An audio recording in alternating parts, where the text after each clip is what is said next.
Newsroom strike मध्ये आपल्या सगळ्यांचं स्वागत। मी निखिला आज होळी आणि धुळवडीच्या निमित्तानं आपल्या न्यूजरूम स्ट्राईक मध्ये आलेली आहे कॉमेडी क्वीन श्रेया बुगडे। त्या खूप खूप स्वागत तुझं। Thank you so much. तुझ्या बाजूला कोणीच नाहीये, खुर्ची रिकामी आहे, कोणीतरी येणार होतं ना? मला ऍक्च्युली तेच वाटलं होतं, सकाळी माझ्या मागे नवरा लागला होता की होळीच्या दिवशी तू सकाळी तयार होऊन निघालीस, मी तरी येतो, मला एकटीलाच टाकून चाललीस म्हणून। So in fact I was about to ask you की जनरली असं नसतं की एकच जर गेस्ट असेल तर एकच खुर्ची।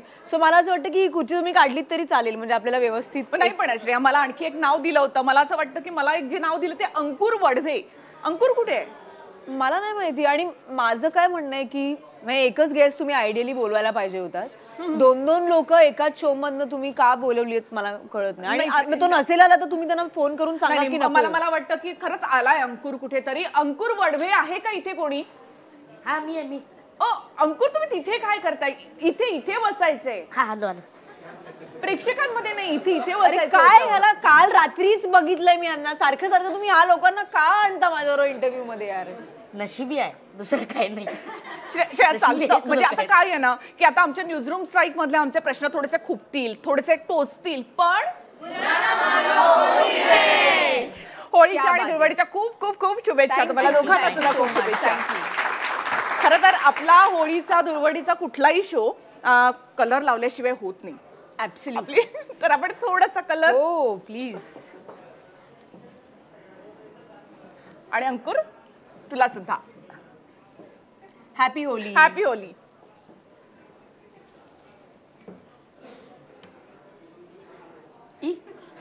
मला कलरच नव्हता। असं कसं कलर लावल्यानंतर छान असं कलरफुल वाटतं ना, आपलं आयुष्य सुद्धा खूप छान कलरफुल असं होऊन जातं। वाह, आणि होळी आणि दिवाळी एकत्र वाटायला लागलं। खूप छान। कसं वाटतं म्हणजे आज असं होळीच्या निमित्तानं एखाद्या न्यूजरूमच्या स्टुडिओमध्ये आलं आणि न्यूजरूम स्ट्राईक होणार आहे तुमच्यावर, कसं वाटतं? मला ऍक्च्युली याची कल्पना नव्हती, नाहीतर मग मी कपिलला सांगितलं असतं की हे स्ट्राईक बीकचं काय, म्हटलं आपण जायचंय आणि गप्पा मारायचेत आणि छान होळी वगैरे जिलबी बिलबी खाऊन घरी जायचंय। पण हा तुमचा काहीतरी वेगळाच प्लॅन मला आता इथे दिसतोय। सो एनिवे, म्हणजे उत्सुकता आहे मनामध्ये की आता काय प्रश्नांचा भडीमार होणार आहे आणि कसा हा स्ट्राईक होणार आहे आज आमच्याबरोबर। सो अंकुर आणि मी ऍक्च्युली पहिल्यांदाच इंटरव्ह्यू करतोय। बऱ्याचदा मी डॉक्टर, मी कुशल असे भाऊ, आणि आम्ही बऱ्याचदा एकत्र इंटरव्ह्यूज केलेत, पण माझी आणि अंकुरची पहिलीच वेळ आहे। सो अंकुर, कसं वाटतं तुला माझ्या बरोबर आज इथे आपण TV9च्या स्टुडिओ मध्ये आहोत? सॉरी, मी निखिलाच्या भूमिकेत मी आपोआप गेलेले। खरं तर मला दडपण आलंय, खूप दडपण, भीती वाटायला लागली आता। म्हणजे प्रश्न काय येतील, उत्तर काय द्यायचं ते आहेच, आणि त्यातल्या त्यात तुमच्या बरोबर म्हणजे खूपच भीती, कारण कधी काय बोलाल त्याचा नेम नाही। चांगलं आहे, पण कसं आहे की आपण जेव्हा शिकत असतो तेव्हा कुठल्या तरी एका थोर व्यक्तीची भीती आपल्या मनात असणं गरजेचं आहे। खूप खूप खूप। सो या, आय एम लुकिंग फॉरवर्ड। आणि तुम्ही सगळे आज जमलेले आहात, हातात माईक बिक घेऊन रेडी आहात, त्याच्यामुळे आपण सुरू करूया। नक्कीच। श्रेया, आधी आमच्या सगळ्या प्रेक्षकांना होळीच्या शुभेच्छा, एक श्रेयाकडून आणि एक तुला सगळ्यात आवडणाऱ्या ऍक्ट्रेस कडून। बरं, आपण कार्यक्रमाची सुरुवातच आहे, तर एकतर नमस्कार, मी श्रेया बुगडे, आणि TV9च्या सगळ्या रसिक प्रेक्षकांना माझ्याकडनं होळीच्या धुळवडीच्या मनपूर्वक शुभेच्छा। माझं देवाकडे आज हेच मागणं आहे की जसे आज आपण वेगवेगळ्या रंगांनी खेळणार आहोत, ही सगळी धुळवड होणार आहे, होळी पेटवणार आहोत, तर ह्याच्यातनं बाहेर येणारी सगळी जी पॉझिटिव्हिटी आहे, सकारात्मकता आहे, ती सगळी तुमच्या आयुष्यात येऊ देत, आणि तुम्ही सगळे छान, खुश आणि कायम निरोगी राहा। नक्कीच। आणि एक मिमिक्री। अरे बापरे, इथं आल्याला फरमाईशीचा लगेच सुरू झालेले आहेत। तर माझ्या सगळ्यात आवडत्या अभिनेत्री आहेत, मी नेहमीच सगळीकडे सांगत असते, आणि आज त्या आपल्यात नाही आहेत, पण तरीही आज खूप चांगला दिवस आहे आणि त्यानिमित्ताने त्यांची आपण आठवण काढूया। श्रीदेवीजी ज्या आहेत त्या कुठून तरी त्या आपल्याला बघत असतील आणि आशीर्वाद देत असतील, त्या जर आज इथे असत्या तर त्यांनी TV9च्या प्रेक्षकांना कशा शुभेच्छा दिल्या असत्या त्या देण्याचा मी प्रयत्न करते। सच तो कहूँ तो मुझे बहुत अच्छा लग रहा है कि TV9 के स्टूडियो में मैं आई हूँ और स्पेशल ओकेजन आज है, आज होली है and it really feels amazing to be amongst all you beautiful and colourful people. मुझे बहुत खुशी है, मेरे साथ अंकुर जी आए हैं। Hello Ankur ji, happy Holi and happy Holi to all of you. Stay safe and stay colorful. खूप श्रीदेवीची आठवण एक जागवलीस तिकडे. अंकुर, पहिली होळी कधी खेळला? मी खूप लहान होतो पण म्हणजे आमची आता मोठा झालाय. नाही याच्यापेक्षा लहान होतो, त्याच्यापेक्षा थोडा मोठा झालो. पण आमची होळी ना वेगळी असायची गावाकडे. म्हणजे आमची होळीची तयारी 15 दिवस आधीपासूनची असायची. म्हणजे गौऱ्या बनवणे, जंगलात जाऊन वाळलेली लाकडं आणायची, पळसाची फुलं आणायची, ती सुकवायची, त्याचा कलर बनवायचा. तिची खूप मजा यायची. ती म्हणजे 15 दिवस आमची पूर्ण होळी. आणि एकदा कलर संपला की मग घरात आपली पुरणपोळी खायची आणि झोपायचं. पण ती जी तू फुलं म्हणालास त्याच्यापासून जर रंग बनणार असेल तर तो तर म्हणजे आपण काय म्हणतो आता नॅचरल कलर आणि ऑर्गॅनिक कलर तसलंच असेल ते. पळसाची फुलं हो, त्यातूनच कलर बनतात.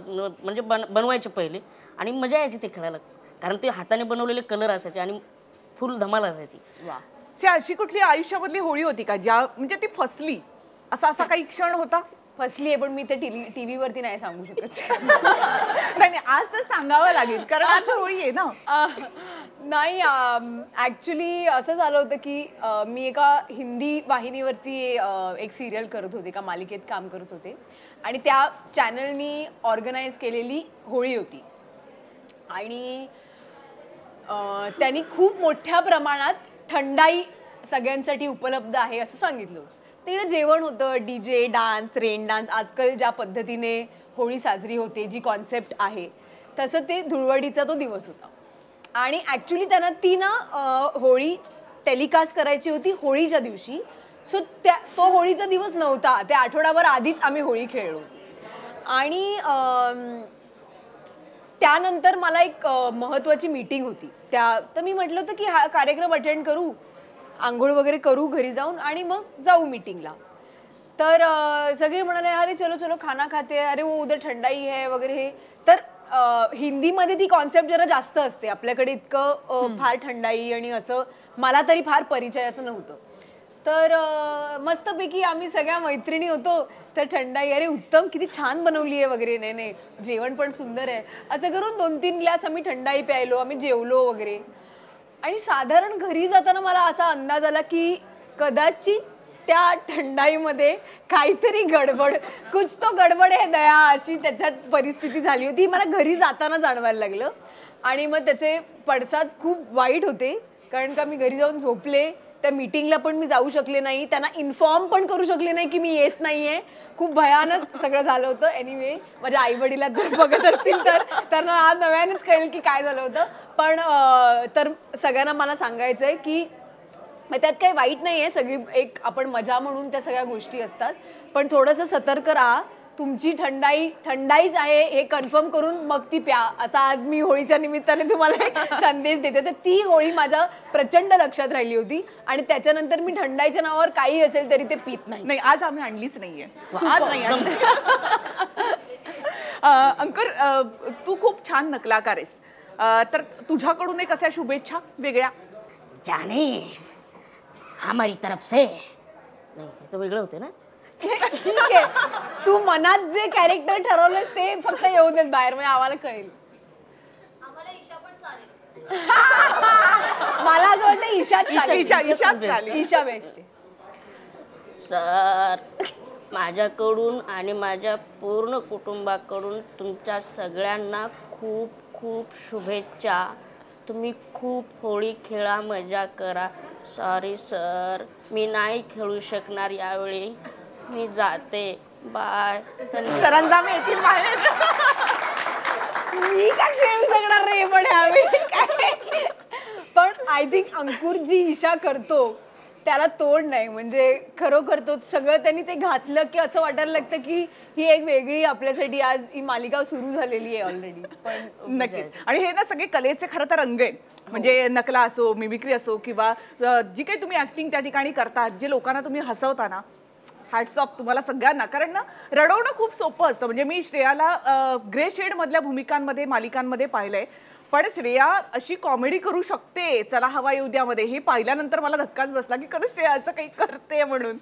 तर काय काय सोपं वाटतं? एखाद्याला रडवणं सोपं वाटतं की मग हसवणं सोपं वाटतं? नाही, ते दोन्ही इक्वली चॅलेंजिंग आहेत. मी दोन्ही केल्यामुळे आता ते सांगू शकते की मी खूप फुल थ्रॉटल कॉमेडी करताना आत्ता दिसते आणि ह्याच्या आधी काही नेगेटिव्ह रोल किंवा काही इमोशनल फार त्याला एक बाजू असणारी कॅरेक्टर्स मी केली आहेत. तर ते दोन्हीही त्या म्हणजे आपण म्हणू की एका नाण्याच्या दोन बाजू आहेत आणि त्या तशा सेपरेटच आहेत. सर्जिकल स्ट्राईक वगैरे अगदी साधा सुद्धा, कारण प्रत्येक वेळेला प्रत्येक कॅरेक्टर जे तू करत असतेस, म्हणजे कधी एकदा बरखादत असते, तर कधी श्रीदेवी, कधी मध्ये सोनाली खरे, वेगवेगळे बेरिंग पकडणं हे प्रत्येक वेळेला कसं काय शक्य होतं? कधी असं मिक्सअप वगैरे होत नाही का? म्हणजे आत्ता आपल्याला हे करायचं आहे तर कधीच मध्ये डोक्यात दुसरंच काहीतरी कॅरेक्टर येतं किंवा वगैरे, असं काय किती वेळ असतो सगळी ही तयारी करायला वगैरे? फ्रँकली सांगायचं तर वेळ खूप कमी असतो. कारण आमचे सोमवार मंगळवारचे 2 दिवस ठरलेले आहेत. त्याच्यात बराच वेळ आमचा उडाणटप्पूपणा करण्यात जातो. कारण का आम्ही गेल्यानंतर एक खूप गप्पा टप्पा, खाणं पिणं, नाश्ते, जेवण ह्याच्यातच बराच वेळ जातो. पण आय थिंक डॉक्टर जेव्हा आम्हाला स्क्रिप्ट देतो त्याच्यानंतर मात्र मग सगळेजण एकदम सगळे टाळावर येतात आणि मग रिहर्सल सुरू होते. प्रोसेस अशी आहे की डॉक्टर लिहितो, तो स्वतः अख्खं स्क्रिप्ट एकदा वाचतो, मग आम्ही सगळे वाचतो आपल्या आपल्या कॅरेक्टर्समध्ये. मग ज्याला जे वाटतंय सुचतंय, हे कॅरेक्टर जर ते कॉमन असेल तर मग कशा पद्धतीने करू, किंवा मग एखादं कॅरेक्टर ठरलेलंच असेल तर मग त्या अनुषंगाने ते व्हिडिओज बघणं, त्यांचे इंटरव्ह्यूज बघणं, डान्स बघणं, त्यांची गाणी बघणं, मग थोड्या त्या लकबी सगळ्या लगेच तिकडेच करायचं असतं. कारण का 2 तासांनी लगेच शूटिंग सुरू असतं, तर सगळंच ताजं असतं. आम्हाला खूप नवीन नवीन त्यामध्ये सगळं काहीतरी पाहायला मिळतं. म्हणजे आम्हाला कधी बोर नाही झाला तो शो. तर त्यातलंच एखादं स्किट तुम्ही दोघांनी आम्हाला करून दाखवा. अरे देवा. मी तर दोघांचं मिळून असं स्किट काय, आम्हाला आता बाकीच्यांची सवय झाली आहे, त्याच्यामुळे वी आर अ टीम. त्याच्यामुळे प्रत्येक वेळेला काय काय काय काय घडत असतं आणि मग त्याच्यातनं जे तुम्हाला दिसतं ते दिसतं. पण मी शुभांगी गोखले जर आज इथे असत्या आणि हा इंटरव्ह्यूमध्ये त्या अंकुर बरोबर असत्या, तर अंकुर तू ठरव आता तुला काय करायचं. उभं राहून पण चालेल आपल्याला इकडे. नाही, आम्ही बसून पण उभा महाराष्ट्र आम्हाला बघतो दादा, आम्ही पण उभं राहायला पाहिजे अजून. मी अंकुरच म्हणतो. तू अंकुर बनची, तू शिर्या बन. म्हणजे शिर्या नावाने शिर्या बन. अच्छा. हा. शिर्या, अरे आबा आलेत का बघून घे एकदा. आणि हे बघ होळीचे वगैरे रंग खेळून येऊ नको, ते सगळं बाथरूम परत घाण होतं आणि पाण्याची नासाडी मला अजिबात नको. आबा तुम्ही कुठे जाताय? ते पोरं फुगे बिगे मारतील बाहेर. आबा ते कलर आणायला चालले. कलर कशाला आणखीन? आबा तुमचे केस आधीच गेलेत, गळलेत. अहो अरे वीग लावणार आहेत ते. अरे वीग कुठला? शिर्या त्याला पकड, ते मग चाललेत.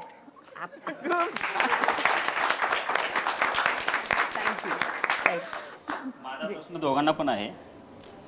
तुम्ही ज्यावेळी कलाकार असतील, राजकीय नेते असतील, यात नकला करता, त्या नकला झाल्यानंतर असे कधी आठवण किंवा फोन चांगली झाली नकल किंवा वाईट झाली कार्यकर्ते असेल, असं कधी आहे का? आले असं इनफॅक्ट बऱ्याचदा होतं. कारण हा प्रश्न नेहमी येतो. आम्ही बऱ्याचदा राजकीय मंडळींची पात्र हे रंगवत असतात. मी खूप सेफ असते, कारण का जेव्हा पण असं राजकीय स्किट असतं तेव्हा मी त्यात अँकर असते. त्याच्यामुळे आय एम सेफ. आणि हे बाकीचे सगळे वेगवेगळ्या पक्षातल्या नेत्यांची मिमिक्री करण्याचा प्रयत्न करत असतात. ऑफकोर्स ते सगळे त्यांच्या कर्तृत्वाने आणि कामाने इतके मोठे आहेत, इतक्या जबाबदारीच्या पदावरती आज ते सगळे आहेत. पण कधीच असं झालं नाही की त्यांच्याकडनं नाराजी व्यक्त झाली. इनफॅक्ट म्हणजे आठवले साहेब असतील किंवा राजसाहेब असतील, तर सगळ्यांकडनं कौतुकाचीच थाप आमच्या सगळ्या कलाकारांना मिळालेली आहे. रादर ते सगळेजण शो बघतात. अगदी मुख्यमंत्रीसुद्धा आम्हाला बऱ्याचदा वेगवेगळ्या कार्यक्रमांना भेटतात तेव्हा ते म्हणतात की TV काय बघणं त्यांना शक्य होत नाही, पण त्यांच्या प्रवासात ऑनलाईन जितकं एक छोटंसं त्याची झलक जरी मिळाली तरी ते म्हणतात की दिवसभरात एकदा मी ते बघतो. या आधीपर्यंत तू 5 पुरुषांसोबत एकमेव स्त्री म्हणून तुझं नाव खूप होतं. अर्थात आता स्नेहल शिदम ॲड झाली आहे, पण असं म्हटलं जात होतं, म्हणजे बघ न्यूजरूममध्येच अशा चर्चा होत्या की हे श्रेयाला वाटत होतं की आणखी एखादी स्त्री भूमिका म्हणजे एखादी स्त्री नसावी म्हणून बाकीच्यांमधल्याच पुरुषांना स्त्री भूमिका. हो, कारण का मी एकटी नसते, ते पण असतात स्त्रिया सगळ्या. म्हणजे तुला असं वाटत होतं की हो, मलाच फक्त तयार व्हायला वेळ लागत नाही, त्यांना अरे ते भाऊची साडी अजून व्हायची, अजून कुशलचा विग लागतोय, त्यांच्यामध्येच खूप वेळ जायचा. म्हणून मी म्हटलं की आता आणखीन एक बाई नको, कारण ह्या 5 जणी तर आहेतच ऑलरेडी. बरं, यासाठी म्हणजे असं दुसरं म्हटलं जायचं की श्रेयाला मी मुलगी आहे त्यामुळे मला जास्त डिमांड आहे वगैरे असं श्रेयाचं म्हणणं आहे म्हणून एखादी मुलगी नको असं म्हटलं जातं. मग त्यावरचं तुझं उत्तर हवंय. असं म्हटलं जात होतं तर माझी काही तशी मनातली हे नव्हती, कारण का मला ऑलरेडी जे प्रेम मला मिळतंय ते टीमकडनं तर मिळतंच आहे, पण महाराष्ट्रातल्या ज्या आपल्या सगळ्या जनतेकडनं गेली 5 वर्ष, सो मी खूप ते काय म्हणायचं की ती एक मुलगी आपल्या आईला घरी बोलवते, मग ती भोपळ्यात बसून म्हातारी येते आणि तूप रोटी खाऊन ती मस्त टुणूक जाते, तशी मी माझी तूप रोटी खातेय. त्याच्यावर एकदम मी I am fit and healthy, very happy in my space, आणि Snehal is welcome, more than welcome. Shreya, पुन्हा कुठेतरी अंकुर गायब झाला. एक मिनिट, मला अंकुरला विचारायचंय, तू नेमका कुठल्या पक्षात आहेस? एकदा तू इकडे एकदा तू तिकडे, खुर्ची सारखी तुझी बदलतीये. नाही, अजून ठरायचं आहे ते कुठल्या पक्षात आहे. अच्छा, त्याच्यामुळे कारण त्याची खुर्ची सारखी बदलतीये इकडे आता इकडे विरोधी पक्षात आहे. आता मी प्रश्न विचारणार आहे, कारण मला पण काही प्रश्न तुला इतकी मुभा काय आहे, पण मला इकडे हॉट सीटवर बसवून लहान असल्याचा फायदा येतो. ओके, बरं, मला असा एक प्रश्न विचारायचा आहे की तुम्ही दर एपिसोडला म्हणजे शूटला येता सेटवर, आणि प्रत्येक वेळेस तुमच्याकडे एक नवीन ड्रेस असतो. प्रत्येक वेळेस नवीन ड्रेस असतो आणि सगळ्यांना सगळे विचारतात पण ड्रेस नवीन आहे, मस्त मस्त. म्हणजे तुम्ही खरंच ते ड्रेस विकत घेता की? विकतच घेते मी ते ड्रेस. मला प्रचंड शॉपिंगची आवड आहे, जसं सगळ्याच मुलींना असते. आणि डॉक्टर मला एकदा असं बोलता, आम्ही असंच रिहर्सलला एकदा बसलो, तर मी आले आणि बसले, म्हणते काय करायचं आहे आज वगैरे, तर त्यांनी साधारण माझ्याकडे बघितलं आणि म्हणाला, तू 3-1 वर्षात ना एकदा परत तो पहिल्या वर्षी घातलेला ड्रेस घालत असशील ना, असं तुम्हाला म्हणाला. पण मला खूप आवड आहे कपड्यांची आणि छान छान असण्याची. शॉपिंगची आम्हाला माहिती आहे. आपण एकदा बाहेर गेलो होतो, आम्ही एक बॅग घेऊन गेलो होतो, तिकडे एवढी शॉपिंग झाली, येताना 3 बॅग होत्या सोबत. ऍक्च्युली आम्ही परदेश दौऱ्यात जेव्हा होतो तेव्हा प्रत्येक ठिकाणी प्रत्येक फ्लाईटचं बॅगेज अलाउन्स वेगळा असतो. तर अंकुरची अख्ख्या विश्व दौऱ्यामध्ये एकच कॅबिन बॅग होती. म्हणजे 10 दिवसाचा दौरा असेल तरी एवढीच बॅग, 2 दिवसाचा असेल तरी एवढी, 8 दिवसाचा असेल तरी एवढी. त्याची बॅगेज साईज ठरलेली होती आणि ती बिलो बॅग साईज, म्हणजे वेट खूप त्याच्यावरती, त्याची एक 7 किलोची आणि वरती मला 20 किलो अलाउड आहेत वगैरे. सो प्रत्येक एअरपोर्टवरती गेल्यावर मी अंकुरला, अंकुर कुठे, अंकुर तू माझ्याबरोबर चेक इन कर, कारण मी ऑलरेडी ओव्हरवेट असायचे विथ बॅगेज. सो माझं जे एक्स्ट्रा सामान असायचं ते अंकुरच्या तिकिटावर मी सरकवून द्यायचे. सो अंकुरनी ती जबाबदारी सगळ्या अख्ख्या विश्व दौऱ्यामध्ये त्यांनी सांभाळलेली आहे की त्याची बिचाराची एक छोटीशी कॅबिन बॅग, चेक इन करताना माझी एक मोठी बॅग अंकुर घेऊन जायचा. सो त्या सगळ्या ज्या बॅग आहेत त्या घरी आहेत, बरोबर? हो. मग त्या तुम्ही दुसऱ्यांना भाड्याने देता की अजून तसेच आठवण म्हणून ठेवली? अरे आठवण म्हणून नाही, तेच तर मी घालते वर्षभर वेगवेगळे. नाही, बॅग ज्या नवीन घेतल्या होत्या त्या कपड्यांचं ठीक आहे. त्या मला चपला बॅगा, आता मुलींचं कसं असतं तुला माहितीये. सो पण माझं जरा एक्स्ट्राच आहे, पण इट्स ओके. नखांचं काय प्रकरण आहे? कारण नखांचं आम्ही 2दा स्किटमध्ये ऐकलंय, ते नेमकं काय झालं होतं? अरे काय नाही, मी माझी जेल नेल्स आहेत आणि ती सारखी बदलतात महिन्यानी.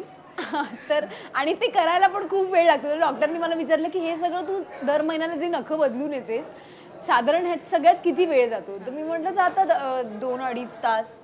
तर तो म्हणाला काय 2-2.5 तास तू नखं चिकटवत असतेस? तर आता काय, मी ज्या बिझनेसमध्ये आहे तिथे ह्या सगळ्या गोष्टी थोड्याशा लागतात आणि मला आता त्याची आवड निर्माण झाली असं म्हणायला हरकत नाही. सो ही पण 30 नखं आहेत आज, जी आता पुन्हा करायच्या मार्गावरती आहेत. सो आता काही दिवसांनी मी जाणार आहे आणि मग आता एक वेगळ्या रंगाची नखं आणि वेगळं सगळं. सो मला एक असं विचारायचं आहे की अंकुर मगाशी मला बोलला की बुरा ना मानो होली अशी तुमची कन्सेप्ट आहे, त्याच्या मनात बरंच काहीतरी साचले तुझ्या कपड्यांबद्दल. हो नाही खूप साचले वेगळ्या वेगळ्या प्रश्नांमधनं तो तर तो विचारतोय. फायदा उठवतो असं वाटतंय का तुला इथून? हो फायदा उठवतो. म्हणजे आज कसं झालंय, आज ऑपोजिशन पार्टीच्या खुर्चीत तो असल्यामुळे त्याला तो स्ट्राईक करता येतोय ना. एरवी कशी संधी पण मिळत नाही, मग मौका भी नाही होता और दस्तूर भी नाही होता, आणि आज तो त्याचा पुरेपूर फायदा इथे उठवताना मला दिसतोय. जास्त मी बोलत पण नाही सेटवर, म्हणजे खूप शांत असतो. माझ्या एवढा शांत कोणीच नाही. ऍक्च्युली आज तो म्हणजे जवळपास गेल्या 6 महिन्यात जेवढं बोलला नाही तेवढं सगळं आज त्यांनी विचारून घेतलंय. बरं अजून एक विचारायचं आहे, म्हणजे आपल्या सेटवर नाही मला वाटतं प्रश्न ह्यांच्या टीम बरोबर बसून तू डिस्कस केले. नाही मी डिस्कस नाही केलं, मला त्यांनी सूट दिली. तू विचार जे विचारायचं ते. तू तर झब्बा कुर्ता घातलायस. हा सॉरी. बरं तुम्हाला सेटवर भारत दादाची खेचण्याची का एवढी मजा येते, म्हणजे जेव्हा बघतो तेव्हा? हा खूप चांगला प्रश्न आहे. भारत दादा आहे ना आमच्याकडे, तर तो खूप पटकन चिडतो. त्याच्यामुळे जे पटकन चिडतात त्यांना चिमटे काढायला खूप मजा येते. सो आमची टीम आहे, मी, कुशल, भाऊ आणि सागर. सो भारत दादा असा तुझ्या जर का एकदा येऊन बसला आमच्यात की मग कानाकुणा म्हणून की तू बोल आज काय एकदम कपडे बिपडे सॉलिड, आज कुठनं असं वगैरे एक सुरू होतं. आणि मग आधी तो बिचारा खूप जेन्युइनली, तो खूप निरागस असल्यामध्ये खूप जेन्युइनली उत्तर देतो. नंतर त्याच्या लक्षात येलं होतं की हा एक कट आहे जो आपल्या अगेन्स्ट रचला गेलाय, आणि मग सगळेजण त्याच्या त्या चिडण्याची बोलण्याची मजा घेत असतात. सो पण इट्स अ फन एलिमेंट. असंच सगळं वातावरण आमच्या सेटवर असतं, म्हणून कदाचित जे ऑन स्क्रीन दिसतं तसंच ऑफ स्क्रीन सगळी दंगामस्ती चालू असते. म्हणजे तुम्ही आमच्या सेटवर आलात तुम्हाला असं वाटेल की अरे शूटिंग चाललंय का काय, धुमाकूळ माजवलाय, इतकं वातावरण असतं सेटवरती. So that is a part of it.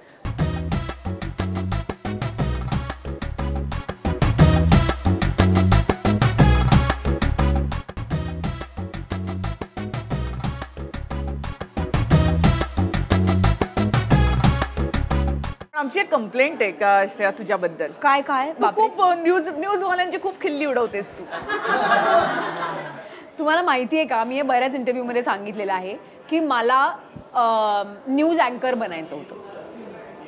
आमच्याकडे जागा आहे नाही मला खरोखर. आणि बऱ्याच ठिकाणी जेव्हा मी जाते तेव्हा मला ते असं सांगतात की मला कॉलेजमध्ये असल्यापासून किंबहुना लहान असल्यापासून मी एक घरी एका खुर्चीत बसायचे आणि मग मी ते न्यूज रीडर कसे वाचतात तशी मी ते वाचायचे. मला ते अत्यंत फॅसिनेशनच होतं की जेव्हा ते बातम्या, आणि एक असं असतं ना की हा एक माणूस आहे किंवा ही एक व्यक्ती आहे आणि ती बोलते आणि अख्खा देश ऐकतोय, की किती भारी आहे हे. आणि मग ते सगळे कपडे आणि छान तो स्टुडिओ, तर ते सगळं लहान म्हणून मला ते खूप फॅसिनेट करायचं. नंतर मला असं वाटायला लागलं की आपल्याला जर्नलिझम करायचं आहे. ते मला खूप आवडू लागलं. मग त्याच्यानंतर वेलिंगकरमधनं मी कोर्ससुद्धा केला पब्लिक रिलेशन्स आणि जर्नलिझमचा.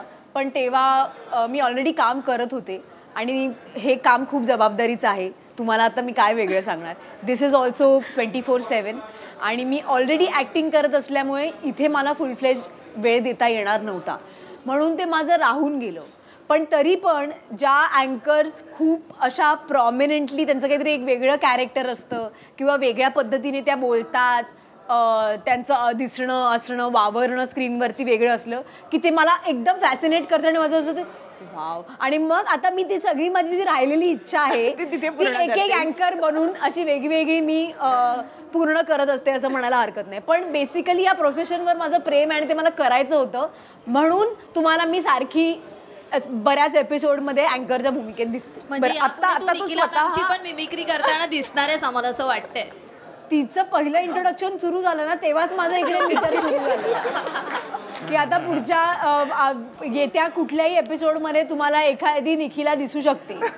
एखादी झलक दाखवू शकता आता थोड्या वेळाने. अजून मी तिला ऑब्झर्व करते, मला थोडासा वेळ लागतो. एक प्रश्न आहे. काही दिवसांपूर्वी चला हवा येऊ द्यामध्ये निलेश साबळेंबद्दल तुम्ही सगळे मिळून काहीतरी कटकारस्थान करत होतात आणि ते त्यांनी ऐकवला, ऑडिओ ऐकवला. तर ते खरं होतं की तो स्किटचा भाग होता? नाही, तो स्किटचाच भाग होता ऑब्व्हियसली. पण म्हणणं आमचं तेच आहे, तो स्किटचा भाग असला तरी त्याच्या डोक्यात ते आलं कारण का आम्ही हे सारखं बोलत असतो ऑफ स्टेज आणि हे त्याच्या कानापर्यंत जातं.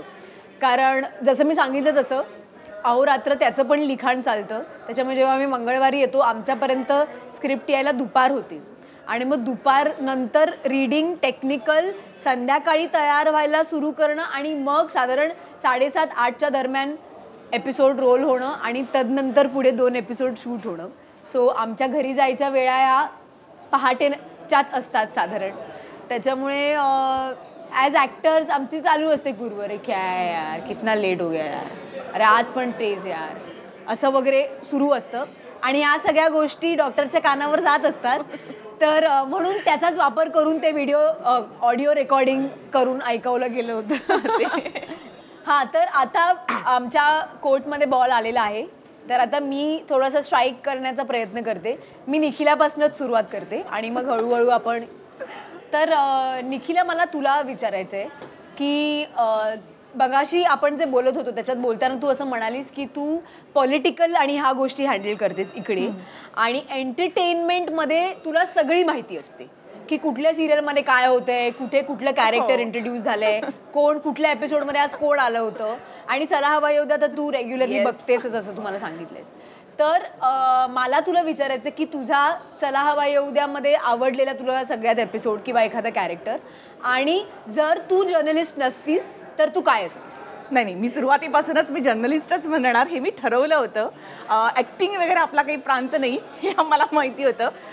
त्यामुळे होत्या फिल्म आणि ह्याच्या सगळ्या ऑफर असताना सुद्धा मी जर्नलिझमच करायचं आणि पत्रकारच बनायचं हे मी ठरवून टाकलं होतं. आणि मला चला हवा येऊ द्याचे मला सगळेच एपिसोड खरं तर आम्हाला आवडतात.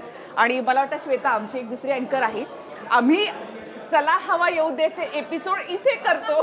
मी एक्झॅक्टली ते विचारणार होते, कारण का जेव्हा आम्ही वेगवेगळ्या गावांमध्ये फिरतो, बाहेर जातो कार्यक्रमांसाठी, रादर लोक जेव्हा भेटतात तेव्हा ते आम्हाला म्हणतात अरे हा आमच्या घरचा भाऊ कदम आहे, किंवा हा आमच्या घरचा अंकुर आहे, असं हा आमच्या घरचा कुशल बद्रिके आहे, सेम कुशल बद्रिके तुमच्यासारखा असं. सो मी आता त्याच प्रश्नाकडे येणार होते की TV9च्या युनिटमध्ये तुमच्या टीममध्ये कोण कुशल बद्रिके आणि श्रेया बुगडे आणि भाऊ कदम आहेत ते आज आम्हाला कळले पाहिजे. जोरदार टाळ्यांनी स्वागत करूया श्रेया बुगडे यांचं. हो, आता ऍक्टिंग करायची तर श्रेया बुगडेला तर आम्ही रोजच बघतो चला हवा येऊ द्यामध्ये. त्याच्यामुळे आपोआप काही जे काही येईल ते आपण बघूया, ट्राय करूयात. आता श्रेया बुगडे अँकरची नेहमी ॲक्टिंग करत असते, तर अँकर झालेल्या श्रेया बुगडेची मी ॲक्टिंग करणं थोडंसं ट्राय करीन. ओके, म्हणजे तिचे जे डायलॉग्स सगळं जे आम्ही बेस्ट ऑफ श्रेया बुगडे जे बघत असतो ना त्याच्यापैकी थोडंसं आहे. बरं, अँकरची ॲक्टिंग. आता नमस्कार, मी निखिला वेगे तुमचं बुलेटिनमध्ये स्वागत करते आणि सुरुवातीला नजर टाकूयात एक हेडलाईन्सवरती. अमुक अमुक कार्यक्रमाचं तिकीट न मिळाल्यामुळे डोनाल्ड ट्रम्प उद्विग्न. त्यानंतर दुसरी हेडलाईन असते की त्याच्यानंतर किम जोंग उन यांना तिकीट न मिळाल्यामुळे ते संतप्त. मग तिसरी हेडलाईन असते की मग त्यानंतर बराक ओबामा हे म्हणतात की माझं तिकीट मी तुम्हाला देतो आणि मी मागच्या सीटवर बसतो, म्हणून बराक ओबामा यांची पत्नी संतापली. अशा प्रकारच्या या हेडलाईन्स असतात. हे जे बेस्ट ऑफ श्रेया बुगडे ना ते मला खूप आवडतं आणि मी ते नेहमी बघत असते, म्हणून मला ते डोक्यात बसलंय. डायलॉग पार्ट आहे यार, क्या बात आहे, अमेझिंग. तुम्ही शाळेत असताना रंगपंचमी म्हणजे होळी खेळात का, आणि शाळेतल्या काय गमती सांगाल का होळीबद्दल, की घरातून येताना किंवा शाळेत जाताना किंवा शाळेतून घरी येतापर्यंत असणाऱ्या गमती? ॲक्च्युली काय असायचं, साधारण शाळेमध्ये ना होळी परीक्षेच्या दरम्यान यायची. बरोबर. सो ती जी सगळी आणि मराठी मीडियम इंग्लिश मीडियममध्ये टाइम टेबलचा पण फरक असायचा. सो काही जी कॉलनीतली मित्रमंडळी होती ते मोकाट सुटलेले असायचे, कारण त्यांच्या परीक्षा झालेल्या असायच्या आणि मी आणि माझी एखाद दुसरी मैत्रीण अडकलेलो असायचो. प्रॉब्लेम असा व्हायचा की जायचं तर खूप असायचं बाहेर, की ते सगळे आले आहेत आणि आता घराभोवती सगळे जमले आहेत, आरडाओरडा चालू आहे, तर तो ना अभ्यासातही लक्ष लागायचं नाही, कारण का ते 2-4 तास तर ते व्यवस्थित चालू असायचं घराच्या अवतीभोवतीच. मग काय करायचं, तर मग आईला जाऊन की आई आता मी अर्धा तासाचा ब्रेक घेते, मग अर्ध्या तासाच्या ब्रेकमध्ये काय तर पटकन जाऊन खेळून मिळून यायचं. पण ते एकदा रंग लागला की मग संपला विषय. पण बऱ्याचदा असं व्हायचं की आईसुद्धा अलाव करायची, कारण का तसाच तो एक सण आहे की तशा पद्धतीचा मग दुसरा सण नाही आहे, म्हणजे सगळं आपण विसरून जातो आणि अगदी सगळे मित्रमैत्रिणी मिळून धमाल करतो. सो मी काय करायचे ते कॉम्पेन्सेट करायचे, तिला सांगायचं की आता मी 2 तास जाऊन येते आणि मग रात्री मम्मा मी 2 तास एक्स्ट्रा अभ्यास करीन म्हणून. अंकुर, असं कधी झालंय की श्रेया खूप चिडचिड करते एखाद्या म्हणजे आल्यानंतर, कधी मूड चांगला नसतो किंवा खूप चिडचिड करते, असं कधी झालं आणि सगळा राग कोणावर निघतो? हां, हे ॲक्च्युली बोलणार होतो मी. मॅडमची जेव्हा चिडचिड होते खूप आणि कुठेतरी एकतर राग मला करायचा. मॅडम बोलतो गेली 2 वर्ष. मी त्याला सांगितलंय की अरे आमच्याकडे तर म्हणजे इतकं वातावरण आहे पण तो ऐकतच नाही. ते त्याचं सवय एक म्हणणं नाही, आहे. ते मला असं वाटत नाही. मग जेव्हा चिडचिड होते ना तेव्हा एका व्यक्तीवर सगळा राग निघतो आणि त्या दोघांचे खूप भांडणं होतात. कुशल बद्रिकी, कुशल दादाचे मॅडमचे एवढे भांडणं, म्हणजे जवळजवळ सवतीसारखे भांडणं होतं त्यांचे. का पण म्हणजे कुशलवर एवढं प्रेम का? नाही, त्याचं कारण तेच आहे की माझा त्याच्यावर प्रेम आहे आणि सगळंच म्हणून त्याच्यावरतीच निघतं. तो पण माझी पंचिंग बॅग आहे आणि मी पण त्याची पंचिंग बॅग. त्याच्यामुळे बऱ्याचदा ह्या लेवलवरती भांडण जातं की एकमेकांच्या रूमचे दरवाजे थडाथड आपटून की तू जा मग वगैरे, ह्या लेवलवरती आरडाओरडा वगैरे होतं. लोकांचं असतं की ह्यांचं काय आहे दोघांचं. आणि खूप जसं तो म्हणाला की प्रेमळ भाषेत एक संवाद आपल्याला जोरजोरात ऐकू यायला लागतो की पण ते तसं आहे. आम्ही ठरवून घेतलंय की आपण म्हणतो ना की एक जण असतो ज्याच्यावरती आपण सगळं आहे नाही ते बोलून रिकामे होतो, तसं ते आहे. तुमची ती एक विशिष्ट स्टेप आहे अशी वेवी स्टेप. त्याचा आज मला वाटतं होळीच्या निमित्ताने आपण छान एक अंकुरचा आज इथे परफॉर्मन्स बघितलाच पाहिजे. हो, नक्की. तो पाहिलाच हवा. कलाकार म्हटलं की कलाकाराच्या लाईफमध्ये आयुष्यामध्ये बराच स्ट्रगल असतो. आज तुम्ही लोकांना एवढं हसवताय, खूप लोक तुमच्यावरती प्रेम करतायत. तुम्हा दोघांच्या आयुष्यामध्ये कलाकार म्हणून स्ट्रगल करताना असा कुठला एखादा क्षण आला आहे का की तेव्हा तुम्ही खूपच असं दुःखी झालात वगैरे? बऱ्याचदा असं होतं. हाय आणि लो फेजेस हे जसे सगळ्यांच्या आयुष्यात असतात तसे कलाकारांच्या सुद्धा असतात. पण इनफॅक्ट खूप काळ पण नाही झाला आहे. चला हवा येऊ द्याच्या टीमला जेव्हा मी जॉईन झाले तेव्हा सुरुवातीचा काळ असा होता की माझे पहिले एपिसोड जर तुम्ही काढून पाहिले तर त्याच्यात मला वाक्यही नसायची. म्हणजे मीच काहीतरी सांगायचे की मी आता ही भारतदाराची मुलगी बनून येते आणि मग मी एंट्री घेते वगैरे. असं काय होत होतं की मला असं वाटतं की डॉक्टरसुद्धा थोडंसं पडताळून बघत होता की whether I am fitting into all of that. आणि बऱ्याचदा असं व्हायचं की स्क्रिप्टमध्ये माझं नावच नसायचं. मग सगळेजण बसून काहीतरी एक कॅरेक्टर, कपडे आलेले असायचे पण डायलॉग नसायचे. मग काहीतरी एक कॅरेक्टर डेव्हलप कर, मग माझं हे वाक्य तू बोल. म्हणजे आपण म्हणतो ना की अगदी स्वतःच्या ताटातला काढून घास मला सगळ्यांनी ह्या 5ही जणांनी सुरुवातीच्या काळात दिला. आणि तेव्हा पहिला 15-20 दिवस, आय थिंक महिनाभर झाल्यानंतर मला असं रिअलाईज व्हायला लागलं की मला काही करायलाच नाही आहे याच्यामध्ये. म्हणजे सगळ्यांना एक मोठा वाटा असायचा स्क्रिप्टमध्ये आणि माझं डायलॉग तर सोड काही नाहीच आहे करायला असं व्हायचं. मग एक फेज अशी आली होती जेव्हा मला असं वाटलं की आपण थांबूया का आपण यांना सांगूया की मला हे नाही करायचं, कारण मला काही नाहीच आहे करायला. एक असं होतं ना कलाकार म्हणून. मग तेव्हा मी माझ्या आईशी बोलले आणि मी आईला म्हटलं की अगं आई, असं कसं मला एकदम विचित्रच वाटतंय. जायचं, पैसे पण घेतोय आपण त्या कामाचे, आपण तयार पण होतोय, आपण सगळं करतोय, पण करायला काहीच नाही आहे. मग तर आई म्हणाली की थोडा वेळ दे, ह्या सगळ्याला थोडा वेळ दे, आपण बघूया हे सगळं अजून पुढे कसं जातंय. आणि मग हळूहळू मी सुद्धा आपण म्हणतो ना कळ काढली तसं आणि थोडा वेळ जाऊ दिला आणि नंतर मग आता जे आहे ते तुमच्या समोर आहे. सो अशा फेजेस येतात. म्हणजे चला हवा येऊ द्याची टीम ही श्रेया बुगडेशिवाय पूर्णच होऊ शकत नाही. सगळे सहमत असतील माझ्याशी. थँक्यू. होळीचे काही किस्से, मजेदार किस्से किंवा तुम्हाला आठवणीत राहणारे, कधी न विसरणारे किस्से प्लीज तुम्ही सांगा. होळीत मी लहानपणी ते जे सांगितलं आणि एक आताच मी सांगत होतो, मी कलर खेळलो सकाळी आणि दुपारपर्यंत सगळे शांत व्हायचे ना गावाकडे. दुपारनंतर मग कोणी कलर खेळत नाही. मग आंघोळ वगैरे करून मस्त आपला बसलो होतो बाहेर. माझे मित्र आले, मित्रांनी मला कलर लावला. मला त्याचा एवढा राग आला. मी घरात गेलो, बाबाने अशी पिचकारी आणली होती नवीन पुसदवरून शहरातून. ती पिचकारी फोडली बिडली, फुल तमाशे केले. बाबाने ते पाहिली, महागाची पिचकारी होती, फोडली. बाबा अँटिना दुरुस्त करत होते, अँटिना हे करत होते ॲडजस्ट. त्या केबलनेच फोडून काढला. मला राग मला श्रेया मॅडमला विचारायचं आहे की माझ्या बाजूच्या एक ताई आहेत, त्या नेहमी चला हवा उद्याचे एपिसोड बघतात, तर त्या नेहमी मला सांगत असतात, म्हणतात की ना ही श्रेया आहे ना, ही स्वतःला छान छान कॅरेक्टर घेते.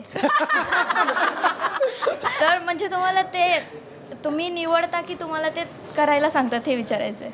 नाही, हे ॲक्च्युली मी खूप पॉझिटिव्हली घेते, कारण का मी त्यांच्यात आतापर्यंत एकच स्त्री होते आणि आमच्या संपूर्ण क्रिएटिव्ह टीमनी, डॉक्टरनी, चॅनलनी नेहमी स्त्रियांना खूप एका चांगल्या लाईटमध्ये पोर्ट्रे करण्याचाच प्रयत्न केला आहे.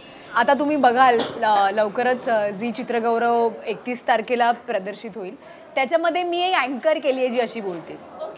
पण ती कोणावरनंही इन्स्पायर्ड नाही आहे. सो तुम्ही आता मी नेक्स्ट टाइम या स्टुडिओत आले की बाहेर लोक बसली आहेत दांडुका घेऊन वगैरे, she is not inspired by anybody, पण ते माझं एक वाला एक कॅरेक्टर आहे, तर ते अख्खं स्किट मी तशा भाषेत केलं होतं. तर सगळ्यांना आधी माझा नमस्कार. तुम्ही सगळे इकडे आलायत आणि आज होळीचा सण आहे, रंग आहे, जिलेबी आहे, सगळं खूप छान इथे आहे, सजावट तर फारच सुंदर. आणि त्यातून आज न्यूज रूममध्ये मला बोलवलंच. न्यूज रूम स्ट्राईक ऐकल्यावरच मला आज सुंदर वाटलं होतं, कारण आज इथे छान छान पद्धतीचे माझ्यावरती टोमणे मारले जाणार आणि त्याची मला उत्तरं द्यायची असणार. So I am very thankful to all of you for calling me. आणि अंकुर, तुला पण हॅपी होळी. अंकुर, जसा आज होळीचा उत्साह आहे तसा वसंताचा उत्साह, नव्या सृजनाचा उत्साह असतो.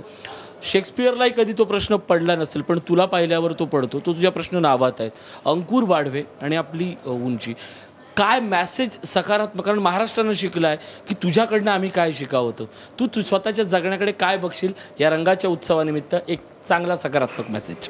नाही, मी आधी असं कोणात मिक्स व्हायचोच नाही. म्हणजे ग्रॅज्युएशनपर्यंत क्लासला पण जायचो नाही. मी खूप म्हणजे एकलकोंड्या आणि स्वतःत हे करणारा, कारण कोणी मला हाईटवरून बोलेल. कारण गावाकडे माहितीच आहे की कोणाचं काही व्यंग असेल त्याच्या मागे जवळजवळ अख्खं गाव लागतं.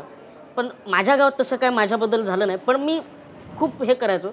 जेव्हा मी MAला अमरावतीला आलो तेव्हा मी असं अशोक थोरात नावाचे कवी आहेत, चांगले प्रसिद्ध कवी आहेत, त्यांना भेटलो आणि त्यांच्यासोबत मी काही कवी संमेलनाला गेलो, त्यांच्यासोबत राहायला लागलो. तेव्हा माझ्यात कॉन्फिडन्स आपोआप वाढत गेला. आणि नंतर मी म्हणत गेलो की मी काय वेगळा आहे, फक्त हाईटनं कमी आहे ना, ठीक आहे, हाईटनंच कमी आहे, वेगळा काहीच नाही आहे, जे माणूस म्हणून आपण जगू शकतो. म्हणून मग मी नॉर्मल हे करत गेलो. पण मला नंतर जाणवायला लागलं की मी हाईटनं कमी आहे याचा मला जास्त फायदा आहे.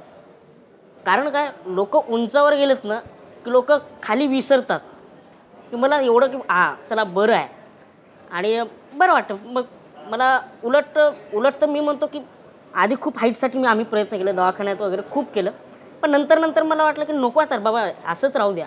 माझा प्रश्न फक्त एवढाच आहे छोटासा, तुझं नाव ही सगळ्यात मोठी ॲसेट आहे. आईने ठेवलंय माझं नाव आणि त्या माऊलीला सलाम आहे आणि तुझ्या कर्तृत्वाला सलाम आहे. आपल्या कार्यक्रमाचा शेवटचा टप्पा तर आहेच. तर तू म्हटली होतीस की तू त्यांना ऑब्झर्व करतेस, तर नंतर मी तुम्हाला त्यांची ऍक्टिंग करून दाखवेन. आता ते होऊन जाऊ. नमस्कार, मी निखिला तुम्हा सगळ्यांचं मनपूर्वक स्वागत करते न्यूज रूम स्ट्राईकच्या याच्या आपल्या विशेष भागामध्ये. आज आपण न्यूज रूममध्ये साजरा करणार आहोत होळीचा हा स्पेशल एपिसोड. आणि आज माझ्याबरोबर आहे महाराष्ट्राची खूप लाडकी अँकर निखिला, तुझं आमच्या स्टुडिओमध्ये खूप खूप स्वागत आहे. आज होळीच्या निमित्ताने आपण भेटलेलो आहोत. मला तुला विचारायचं आहे, आमच्या स्टुडिओत येऊन, TV9च्या या न्यूज रूम स्ट्राईकच्या स्टुडिओत येऊन तुला कसं वाटतंय?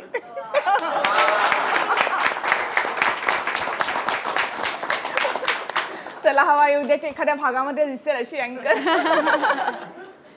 खूप छान. एक शेवटचा प्रश्न तुमचा कोणाचा काही राहिलाय का, तो आपण घेऊया. आज होळीचा सण आहे, सगळे म्हणजे स्त्रिया घरी पुरणपोळ्या करत असतील. तुम्हाला कधी आठवते का तुम्ही कधी पुरण? तू मला नंतर मी तरी म्हटलं होतं झालं आता शेवटचा प्रश्न. माझ्या पाककलेवरती आज कुठलाच स्ट्राईक झालेला नाहीये. सो आता आपण सुमडी तिकडनं निघूया. पण थँक्यू मित्रा, यू कॅन गो अहेड. मला तुझ्या प्रश्नाचा कल कळलेला आहे. मला तुम्हाला होळीच्या निमित्ताने एवढाच संदेश द्यायचा आहे. बाहेर आता धुळवड आहे उद्या, सो टेक केअर. आणि त्याच्यासाठी जपून जपून जपून जपून जा रे, पुढे धोका आहे.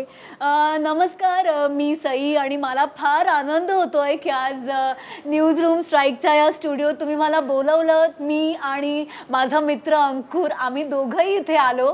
कपिल, थँक्यू सो मच, तू खूप छान हे सगळं कोऑर्डिनेट केलं होतंस आणि त्यानिमित्ताने तुमच्या सगळ्या एन्थुझियास्टिक नवीन टीमला मला भेटता आलं.